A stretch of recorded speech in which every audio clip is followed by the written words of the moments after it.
그리고 저희가 공부하다 보니까 이제는 구매 대행에서 이제 병행 수입 쪽으로 많이 기울어졌는데요. 병행 수입을 하려면 뭐부터 공부해야 되는지 좀 자세히 좀 알려주시면 감사하겠습니다. 병행 수입이라는 정의를 명확히 알아야 돼요. 정의를 명확히 알아야 되고, 두 번째는 절차를 또 명확히 알아야 돼요. 공부를 해야 되는 부분은 그 정도예요. 그리고 세 번째는 뭐냐면 상품 소싱이에요. 상품 소싱은 아시다시피 여러분도 막연해요. 솔직히 진짜 네네. 막연해요. 일단 카테고리부터 정해야겠고요. 그리고 카테고리를 정한 다음에 내가 정말로 사고 싶은 거가 아니라 내가 정말 잘 알고 그리고 남들이 정말 좋아할 것 같은 거를 팔아야 된단 말이에요. 예, 그래서 제가 이제 강의 때 말씀드렸던 데이터화된 그 소싱 방법이 있고, 그리고 데이터화뿐만 아니라 셀러가 정말로 진짜 질적으로 확신을 느껴야 되는 부분이 있어요. 뭐 예를 들어서 데이터로 쭉 뽑아갖고 상품을 딱 갖고 왔는데 아 이게 정말 잘 나갈까라는 스스로의 확신이 필요해요. 그리고 거기까지 된 다음에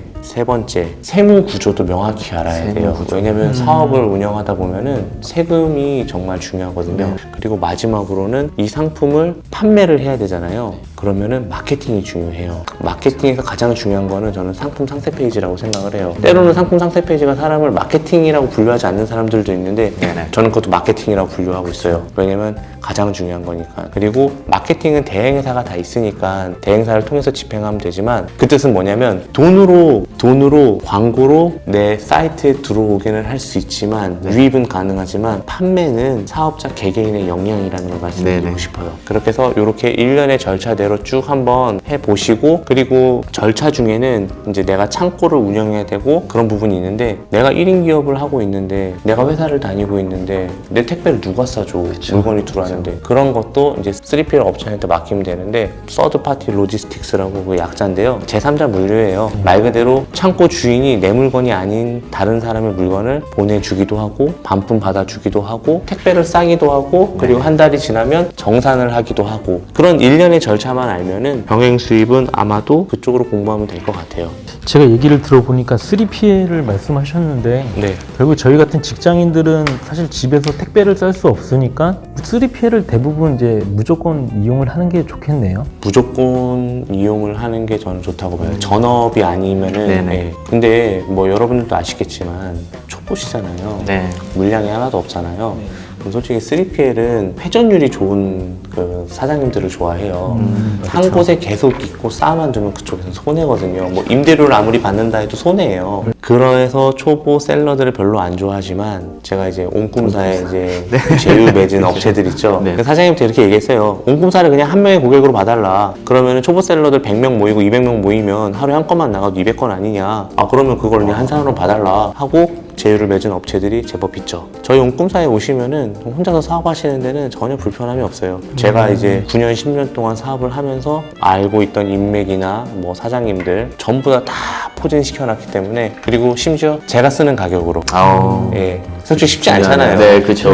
처음 진입하는 사람한테는 좀 비싸게 받고, 왜냐면 장사가 안 되니까 나한테 이득이 많이 못 주니까. 하지만 여기서는 다 하려고 노력하고 있죠. 보니까 3PL 저희도 이제 막 알아봤었는데 결국에는 그 옹꿈사에서 스트레이님이 다 이렇게 뚫어놓은 데가 있으니까 여러분들도 이제 좀 찾기 어렵고 하면 옹꿈사 가셔가지고 3PL 제휴되어 있는 업체들 이렇게 또 이용해 주시면 좋을 것 같습니다. 예, 그럼 이제 다음 질문으로 넘어가겠습니다. 보통 상품을 외국에서 저희가 이제 수입을 해와야 되는데 어느 나라에서 이렇게 가지고 오는 게 좀 좋다고 생각을 하시는지.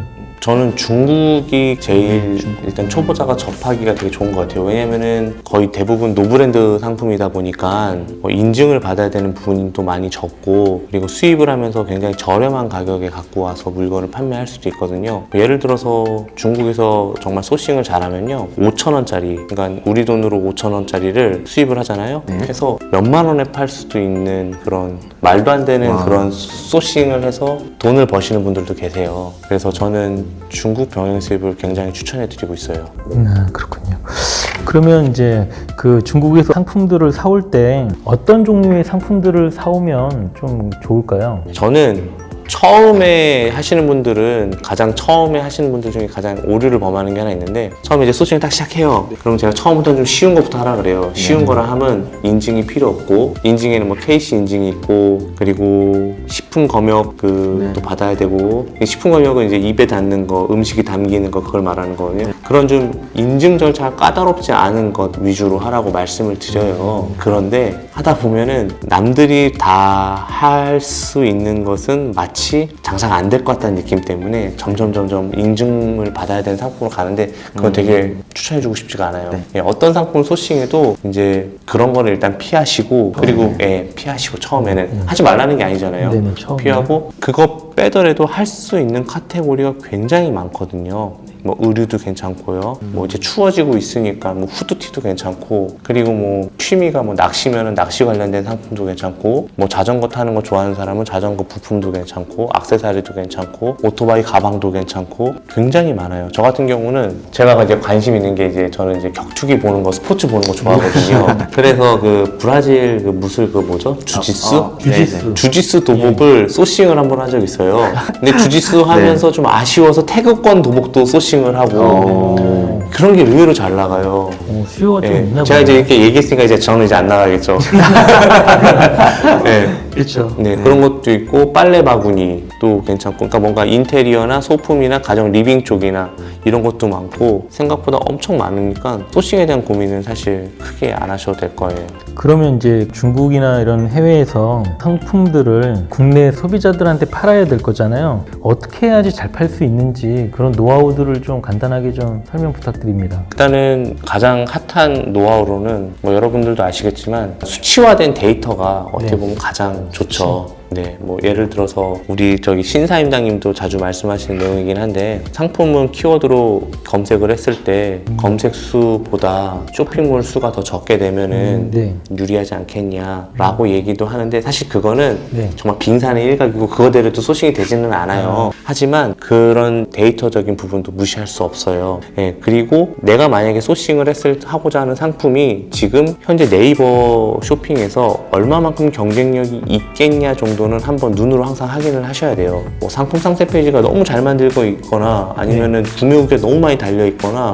어떤 한두 업체가 독주하고 있구나 그러면은 제가 아무리 싼 가격에 갖고 와도 이길 수가 없어요. 그래서 약간 상생의 조화가 필요해요. 좀 내가 갖고자 하는 물건의 데이터적인 측면도 확인해야 되지만 실질적으로 갖고 왔을 때 그걸 판매하고 있는 사람들이 덜어 있을 거 아니에요.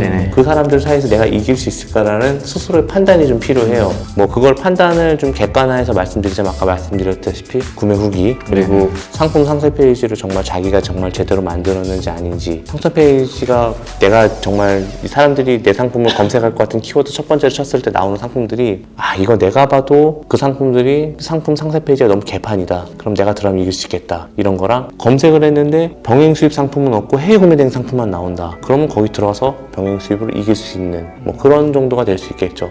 하지만 이건 어디까지나 기술에 지나지 않고요. 초보자가 바로 진입해서 대박이 나는 건 사실 거의 로또에 가까워요. 솔직히 인내가 어느 정도 필요해요. 뭐 이런 얘기도 있잖아요. 사업이 자리 잡기까지 뭐 시간이 걸린다 뭐 그런 거 있잖아요. 뭐 올해는 좀 자리를 좀 잡고 뭐 이런 표현 있잖아요. 온라인에도 마찬가지예요. 시간이 좀 필요해요. 좀 사람들한테 눈에 익는 시간도 필요하고 근데 또 광고도 오랫동안 집행을 해줘야지 좀 꾸준히 노출되고 그리고 또 광고비를 많이 쓰면은 또 그만큼 더 많은 그 뭔가 로직 때문에 더 많이 노출되는 경우도 있거든요. 그래서 아무리 못해도 한 6개월 정도는 조금 인내를 갖고 가야 되고 가장 중요한 첫 번째 덕목이 있네요, 사실. 기다려야겠네요. 네, 어느 정도는요. 예. 저희가 지금 병행 수입에 대해서 계속 얘기를 하고 있는데 지금 병행 수입 사업의 매력이 뭐라고 생각을 하시는지 여쭤보겠습니다. 제가 그래도 2010년도부터 구매 대행을 했다고 말씀드렸잖아요. 제가 왜 병행 수입을 2015년도에 했을까요? 에 대한 거기에 이제 해답이 있어요. 구매 대행은 10년을 해도 구매 대행밖에 못해요. 사업의 확장성이 없어요. 발전 가능성이 좀 없죠. 지속성도 사실 좀 떨어지기도 해요. 근데 병행 수입은 언젠간 내 것을 가질 수 있는 긴 여정이 있다면 만들어가는 여정이 있다면 첫 번째 단계예요. 처음에는 내 것이 아니지만은 노브랜드로 수입해서 판매를 하다가 잘 돼. 그리고 스스로 확신이 느끼고 그리고 사업가로서 많이 성장을 한다는 전제하에 내가 그럼 여기다가 내 브랜드를 붙여서 가서 한번 팔아볼까? 라고 생각할 수 있는 타이밍이 올 수 있단 말이에요. 근데 그러려면은 지금의 병행 수입과 같은 긴 여정에서 첫 번째 요거를 시작을 해야 된단 말이에요. 그래서 저는 병행 수입의 매력은 좀 네. 장황하게 얘기했지만 내 것을 가질 수 있다라는 거죠. 내 것을 가질 수 있다. 내 것을 가지면요 아무도 못 건드려요.